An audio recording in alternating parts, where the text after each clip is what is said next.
Welcome to Chiefly Digital.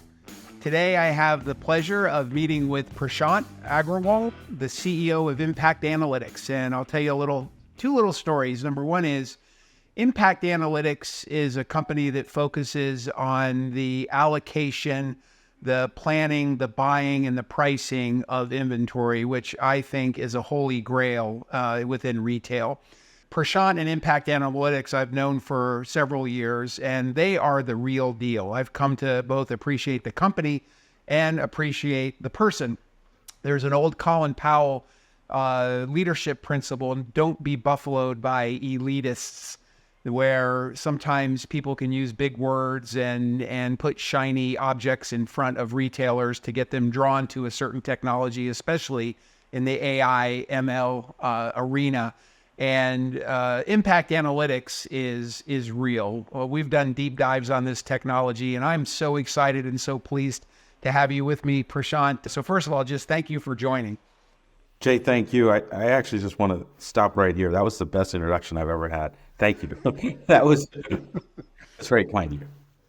No, you're welcome. And I love your story. So you have an interesting background. You've started up a few companies. You've been back and forth across the world, and you've worked for some big companies. Maybe just a 2 or 3 minute summary of how we got here, sitting here today. Your life story would be great for the audience to hear. So I'm Indian American, right? Grew up in Baltimore. Ravens, Orioles fan. Both are going to make the playoffs. I actually started my career at McKinsey in 1999. I did a JD MBA at Columbia. I started at McKinsey, and when I started, I basically had traveled the world for a year. And I said to them, look, I'll do anything, but I want to be in New York City. I just traveled the world. I don't want to do retail. It's not interesting to me. And I don't want to do supply chain. And they said, so great, we can give you something. And look, it's a company in New York City. There's insurance, there's banking, there's lots of stuff. The next day, they sent me on a plane to Land's End to do supply chain in retail, obviously, in Wisconsin. And I was like, I need to work on my communication skills because something here is not working for me. But it did start off a 25-year love affair with supply chain, retail, and everything that's in there. You look at it, retail is an art and a science, and science sometimes gets neglected. The art is beautiful, right? The art is beautiful. I moved with McKinsey to India in 2002, and it's part of our story. Most people moved from India to the U.S. I went the other way. I was there for 12 years. I was at McKinsey, then BCG. I actually left McKinsey to work at a hedge fund, start my own hedge fund. I actually ended up joining another one, and it was good. It was with the finance minister's son, McKinsey partner. I said, what can go wrong? Hedge fund, this is great. What can go wrong is the 2008 financial crisis, and that blew up.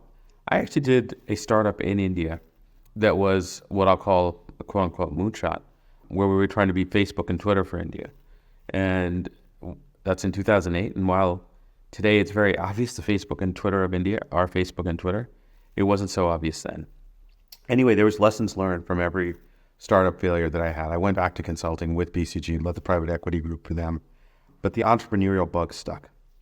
And I said, I want to do something that's a little bit more tangible, something that's closer to what I know and what I've done. And what I did is actually came back to the U.S., worked at Staples for a year with the chief transformation officer there. And we did a bunch of stuff over there. I was with another consulting firm as I was doing this. And what I saw is that whatever we were doing in 2014 was what we were doing in 1999. The same Excel, the same decision-making problem. And I said, there's a better way. And in 2015, we do have an onshore-offshore model. We have about 60 people here in the U.S., an incredible amount of ex-retailers, as you've seen, Jay, and then an incredible development team in India. And that's what's led, right? We're now 700 people. We're working with retailers literally across the world. We've won in New Zealand now. We've won in Italy. We're working in the Middle East. We're working in Asia. And then obviously North America is where we started and have the most of our clients.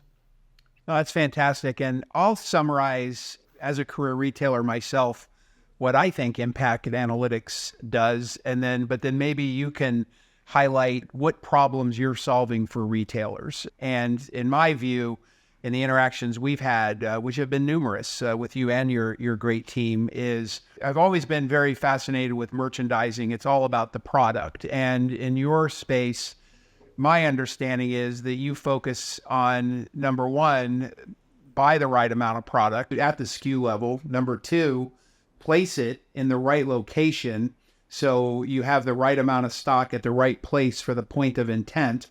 And number three, price it right so you can optimize your margin. It's an interesting thing, right? I'll start off with a very simple thing. I have got the best t-shirt ever. It's a great t-shirt. White t-shirt, you've got a black one on. We all love t-shirts. And I've got a new one, right? And you've got a bunch of these that have come out in the last decade. You start off with a t-shirt and then you say, you know what, I've got a medium t-shirt. I need large, I need small, XL, extra small, so on and so forth. Then you're like, I just don't want white. I want black, blue, yellow. And then you say, okay, you know what? I want V-neck, crew. I want all these other things. And I'll give you a real life example, which is Bombas. Bombas is a sock company. That is how they started as a company. And yet today, if you look at it, they're selling everything, Yep. right? And what happens then is this becomes not just an art, it becomes a science. How deep, how broad do I want to go against any of these things? So how much do I want to buy? Now, in retail, we have the challenge that what we're buying is actually 6 to 9 months out. So what do I want to buy 6 to 9 months out? And if you talk to many merchants, and this is how they should be, this jacket is the best jacket ever. I want to get 2% more here. And everything is a little bit more than what we have today. But mathematically and statistically, that's generally not true. So if you can help on the buy guide and give a better first draft as to the depth and breadth that you want across size categories, across colors, across any of these things, that's great, right? Now you've got a better buy. Part of that is also how we're going to assort to each store. How much are we going to put in Baltimore? How much are we going to put in Boston? How much are we going to put in Baton Rouge? A little bit different places, different demographics. I'll give you a cute story from Joanne, which is as we're trying to build out our assortment and our buy, they do Christmas ornaments, right? And they do beach Christmas ornaments. Now, they used to think that where do beach Christmas ornaments sell the most of? Maybe California, maybe Florida, just that's where the beach is. It's actually the Midwest because people are remembering where they were and they want that as a part of their Christmas tree. Like, oh, we went to Florida or we went to California. If I live in Florida and California, I don't need the beach, right? That's there. So the data can actually tell you things and inform these decisions as to what the assortment and then where do I need to allocate. And the last piece is pricing. Pricing in retail has always been like this. It's a little bit, up in the air. Like, is it 10? Is it 11? Is it 12? Pricing is still an art and a science, but there's a lot of science involved. Everything around clearance is a science. It's a straight line. Tell me how many weeks I want something to live. There's a markdown associated, a clearance rate associated with that. Base pricing. How much do I start with? We work with furniture companies and you buy a sofa, but then do you want leather? Do you want this texture? I want the USB, right? You can now put USBs in this. I want it to recline. How much do I charge for each of these upgrades? There's just so much around this that's science that retailers kind of, because it's very hard, just kind of do up in the air and continue what we call same as last year, Sally. Why are we doing it? It's the same as last year, right? That's what we did last year. And what we're trying to do across the board is that. The other one, and is automate. There's so much Excel paralysis that we do in retail where we're doing this stuff in Excel and we just don't need to be doing that anymore. There should be so much more automation and allowing our people to think. Allow them to think, do the things that they really want to do, that they enjoy, but they're stuck sitting there typing away, doing this. Don't need to do that anymore. Prashant, welcome back. Thank you, Jay. Do you think anybody will notice that I have a different color t-shirt on than the first half of this podcast? I don't think anybody is going to notice that mine's become a little darker too. That's right. So we had some tech difficulties and we have a part 2, nothing wrong with that. So one question I want to ask, and to go one level deeper, but we don't have to go super deep, but when you think of buying product, allocating it, pricing it, How does AI and machine learning come into play for your platform? And we talked last time about how over time that gets smarter and smarter. So just give a little bit of a peek underneath the hood on one or more of those capabilities that you provide retailers. Yeah. No, so that's a great question. A couple of quick things on this. One, we are always forecasting, right? As people, we're always trying to see what's going to happen tomorrow. And we use yesterday, right? That is the basis generally of what you do and what's the data out there. Now, in retail before COVID, we were basically just using some kind of time series. Last year was X, and we're going to go up a little or down a little. Now, the challenge with that is that there is so many SKUs, so many stores potentially. You kind of just peanut butter spread it, right? It's 2% across all shirts, or it's 2% across all this or that. With machine learning, what you're actually doing is figuring out what a store SKU or a SKU has been doing over the last year, 2 years, and understanding what that velocity has been over the last 12 months, last 8 months, last 2 weeks, and then getting the best fit for the next 2 weeks, 4 weeks, or more. Now, when you're doing the buy, you're guessing 9 months into the wind, right? That is always a difficult decision no matter what you're doing. What AI ML forecasting can do is give you a better first draft. So instead of actually having to manipulate this in Excel in any way, you can actually get a good first draft that is at a SKU level and then hone your intuition, your experience around that. Now, what else does it do? There's a lot of data out there. There's a lot of data sets out there. Now, we know Christmas moves. I mean, it's 25th, but Thanksgiving and how many days you have after Black Friday, that moves. Whether it's 3 weeks or 4 weeks has a huge impact on sales. You can actually use past data to understand what that impact is. We work with one retailer where, okay, Halloween is always October 31st. But if it's Saturday versus Tuesday, the number of women's costumes that are sold is different. It's always more on the Saturday than a Tuesday. So you can use data and understand what that delta will be so that you can order better next year and actually get the product to the right place. Well, that's good, but there's more. There's school openings and closings, which differ across the country. Your children's clothing store, you know that with school openings, you're going to sell more. So if you have that opening and closing, you can do that. And you can get signals from different areas to put in to the later areas. State events move things. Spring training's big in Florida, where you are, but it's the biggest event in Arizona. Most tourists. You're going to get more goods. Mardi Gras, number one event in New Orleans. Actually, it's the number one event in Alabama. So if you actually have stores in Alabama, you have a surge of tourists. I never knew that, right? I never knew that Mardi Gras was in Alabama. But you can keep adding these data sets, and at this point, you just get more and more accuracy around it. So that helps you all the way from the buy to the allocation and understanding where these are, and then pricing, right? What's happening? And, you know, we're working with one retail group has the same price. Now, this is a little bit on the QSR side, but the same price in California as you do in, I'll go to Alabama. And you know the cost is the difference, right? You can't have the same price. You can get better localized pricing around this stuff. And it's just impossible. It's just impossible to do in Excel. It's impossible to do with current systems. Yeah, I've seen and worked with some of those Excel sheets before, and they're massive. And usually only one person really fully understands them as well. And so you also have a little bit of a chain of custody challenge when you're trying to make changes and recommendations.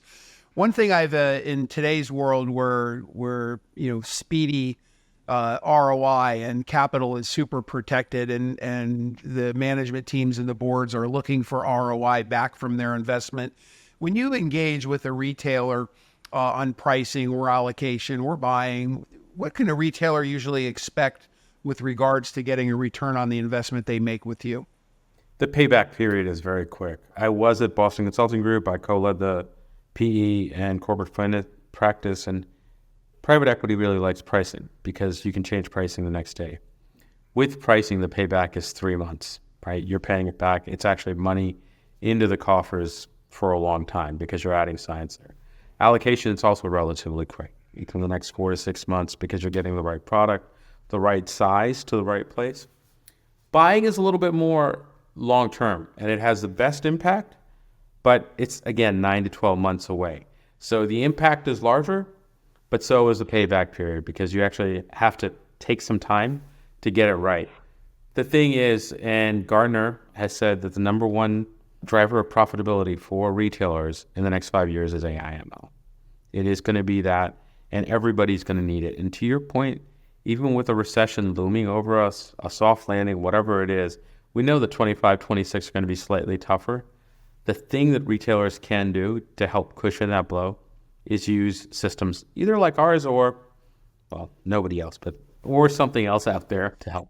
Yeah, and I can tell you, I looked at plenty of these in my time, having the fortune of overseeing technology and the supply chain in the last several companies I worked for, and it just became so clear that even if you can make this 50% better than what it is today, and then the next year, then you can increment your way to perfection. But even the big swaths, that is where the ROI, where I see it clearly coming into play. Not only being able to sell more, having the right product at the right time, but then on the gross margin level, not having to sell it off or ship it to another store or back to the DC, which every single touch of that inventory impacts gross margin. So it's just really a great gross margin and revenue story.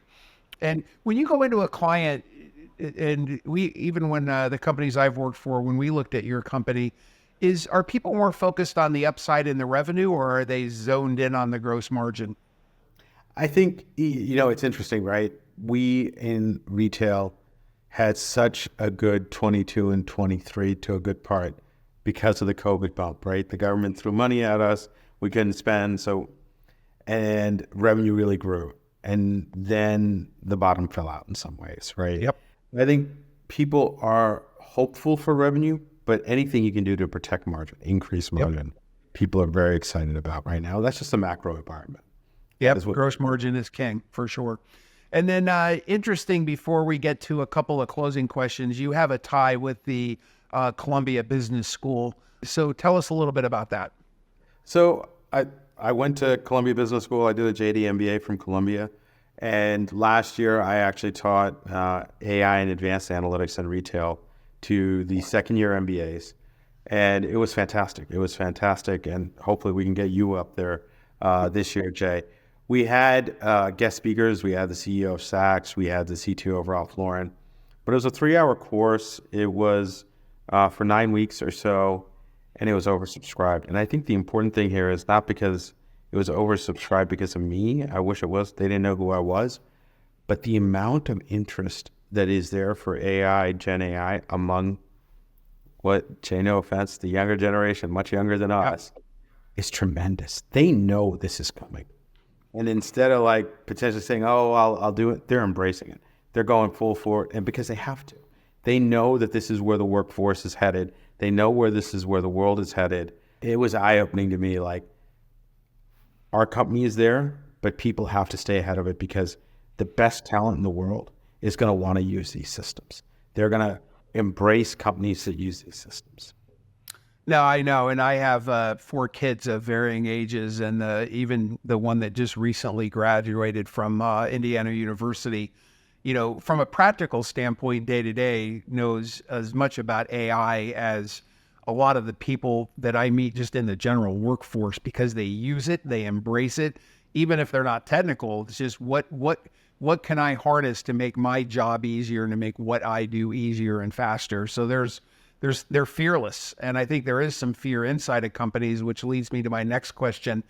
When you go into a company, and retail companies can cover the gamut of being, modern, innovative, technologically savvy to super conservative in some cases, and not always in a bad way, but you do get a range of possibilities there. What are the blockers that you usually find when you go into a company, when you're touting, the machines and the computers to take some level of responsibility away from the associates? What type of blockers do you usually run into? What type of scrutiny do you get? So one, I think that the top, and I mean the CXO level, you have to have that buy-in from the top. It's not going to be bottoms up driven. It's going to be top down. The good news is the rest will buy in if the top drives it. I think that's one. I think the other thing is there is some healthy skepticism out there. There have been solutions that were there in the noughts, and I'll call it the teens, where people were burnt. People were burnt. They tried it. There was a lot of promise. And I think, I think a lot of companies before did try it, and they were doing their best. This is just the right time, right place. Right? 10 years earlier, we would have been too early. 10 years later, we would have been too late. This is the time to do it. The technology is there. The people are there, and the processes to enable it are there. So I think that if you can get over the fear factor and you have buy from the top, these two things will really help speed it. That said, I think the third quick thing is it's not a smooth journey. There are ups and downs. It's for anyone, whether you're embracing this in our merchandising supply chain or marketing or wherever it is, you've got to stick with it. Understand there are going to be downs and ups and downs, and just keep moving with pace. Yeah, I find too that it's not just the technology that changes with platforms such as yours, but a lot of the business processes change. A lot of the roles and responsibilities in an organization change. It actually gives opportunity for people to have, to use advanced merchandising skills and let some of the rote learning and the rote recommendations come from your platform. So even though there are some people that have fear, in the long run, what I've seen is that it breeds opportunity. Well said. You have people that just all of a sudden free up time in their day to do strategy, to think, do things they wanted to do. Now, this next to last question is, if you're going in to show your platform to a company, there's two constituents that are interested in that, and probably more. You have the users that look at the interface and, like to see how it works, how it looks, how it feels. And then you have the technicians, the data scientists, I would even throw data in there, the engineers. They want to make sure that it's real technology and not just a great UX that was put on top of something that's maybe not real. Where do you find those decisions being made inside of companies right now? Is it equally balanced? Is it starting to shift one way or another? Where do you see that? Where do you see the rub with that? So that's a great question. I think that to a good degree where we see it evenly balanced is probably where you see the most success. If you see people too focused on the data technology and the data science, then they're not focused on the user experience, which is huge for adoption. If they're only focused on the user adoption and user experience, and they don't focus on the science and the technology to make sure it fits into their framework, that the data and the science is actually helping them move forward, then it also doesn't move, because then people are also questioning, is this helping or not? So I think where it's equal and they're balanced, right? Yin and yang in some ways, that's where it works best.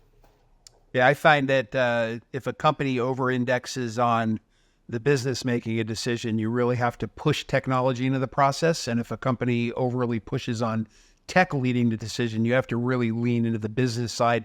The biggest mistake I've made, and I'm not going to name the company here, but when somebody says, hey, what's the biggest mistake you ever made? I chose a platform at a company where I didn't do enough technical due diligence on the architecture and actually how it was built. And so once I picked it, all the front end stuff was great, but boy, it just never quite got off the ground because of the back end complexities. And so it was just a real lesson learned to me that balanced approach you're talking about is super, super critical. And to be honest, there's a lot of companies out there that tout AI that don't really have it. And so you have to be on the watch for that. As a CIO, CTO, CDO, CMO, you have to have a little bit of natural skepticism and get into that, the parts that you do fear the most and are most ignorant about, to bring that comfort. So I'm a merchant, or I'm a product person leading a process inside of a company. So last question for you. And I'm getting ready to open up this whole can of allocation, buying, and pricing. And I either am using a whole bunch of Excel sheets, multi-tabbed, huge pivot table messes, or I've got a big old legacy technology inside that just isn't advancing. So I'm going to start this process. If you were to give a recommendation to the people that are actually involved in this process, what counsel would you give them to embark on a journey of solving some of those problems that your company does in fact solve? So I think that one, perfection is the enemy of success. It is not going to be perfect no matter what you do. And I think over and over, and you were a good example of this. Go with the data you have. You go to war with the army you have, Donald Rumsfeld. I mean, that's what he said, and it's true, right? I mean, I wish you could pick the time for some of this stuff, but you go to war with what you have. Go to war with the data you have.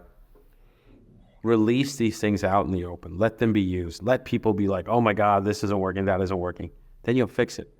Every time you think, oh, I'm going to fix everything and then release it, it's not how it's done.